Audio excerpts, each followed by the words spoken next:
बिहार में voter list revision का 80% काम पूरा हुआ। चुनाव आयोग ने बताया 25 जुलाई से पहले जमा होंगे सभी फॉर्म। अब तक 6 करोड़ से ज्यादा लोगों का वेरिफिकेशन। बिहार के वोटर लिस्ट रिवीजन में बड़ा खुलासा, मतदाता सूची में नेपाल बांग्लादेशियों के नाम मिले। मतदाता सूची प्रक्रिया पर तेजस्वी यादव ने उठाया सवाल, कहा कि बीएलओ पर टारगेट पूरा करने का दावा, बड़ी मात्रा में गांधी मैदान में फेंके गए फॉर्म। तेजस्वी यादव बोले 80% फॉर्म जमा होने का दावा, कितना सही, बीएलओ और नागरिक सब कंफ्यूज हैं।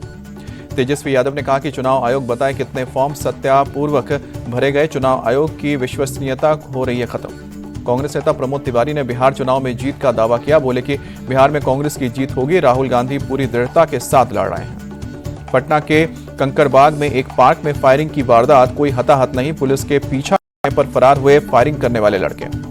फायरिंग की आवाज सुनकर मौके पर पहुंची पुलिस की गश्ती टीम। पार्क से एक लोडेड कट्टा और एक बाइक बरामद। बिहार के पटना से 42 किलोमीटर दूर गांव में एक किसान की गोली मारकर हत्या, पुलिस हमलावरों की तलाश में जुटी।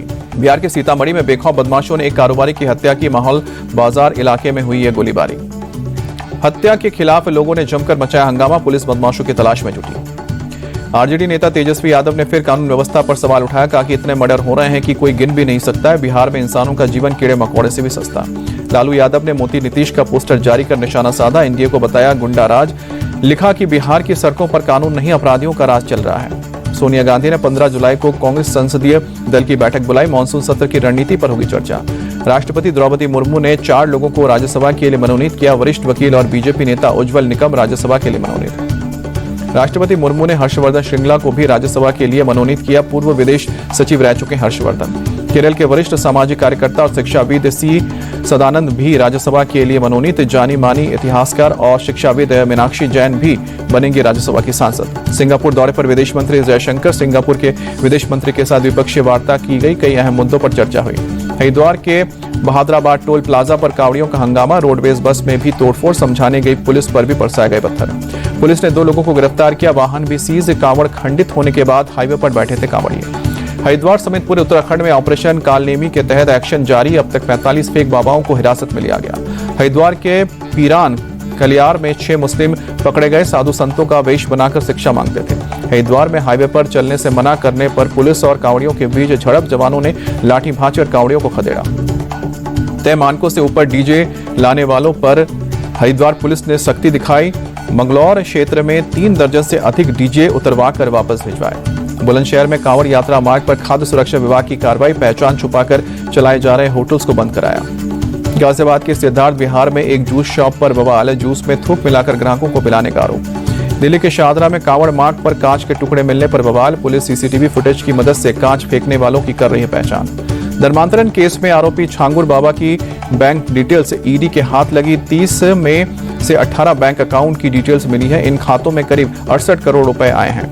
विदेश से भी जमकर फंडिंग हुई है, 3 महीने में विदेश से लगभग 7 करोड़ रुपए अकाउंट में आए हैं। सूत्रों के मुताबिक बाबा को बड़े पैमाने पर विदेश से मिल रही है फंडिंग। यूपी के श्रावस्ती में मदरसे में पुलिस की छापेमारी, धर्मांतरण के आरोपी छांगुर बाबा के कनेक्शन की जांच, मदरसा संचालक के पूछताछ के बाद जब्त किए गए दस्तावेज।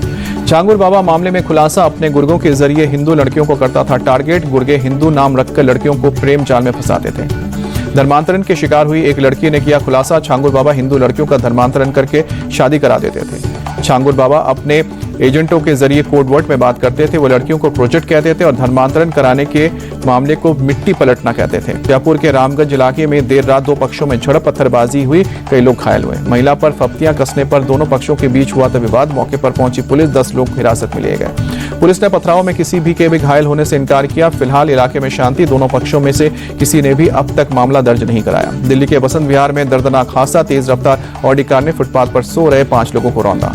पुलिस ने मामले में केस दर्ज किया, मौके पर पहुंचकर चालक को पकड़ा, हादसे के वक्त नशे में था आरोपी। राधिका मर्डर केस में 5 खाली कारतूस को लेकर पुलिस का खुलासा, 4 गोली राधिका को लगी, 1 गोली रसोई के निचले हिस्से में लगी थी। राधिका के अंकल बोले, दीपक ने मुझसे कहा था भाई मैंने कन्यावध कर दिया है, मुझे मार दो। बेटी की हत्या के आरोप में गिरफ्तार दीपक यादव को कोर्ट ने 14 दिन की जुडिशियल कस्टडी में भेजा। 10 जुलाई को होगी थी राधिका की हत्या। राधिका की दोस्त हिमांशिका ने राधिका के पेरेंट्स के बर्ताव को लेकर कई खुलासे किए, कहा कि राधिका पर बहुत पाबंदियां थीं, जिससे उस पर घर में दम घुटने जैसा माहौल था। राधिका के कोच के साथ का व्हाट्सएप चैट भी सामने आया। चैट में वो विदेश जाने की बात कर रही थी, कुछ कोर्स करने की इच्छा जताई थी।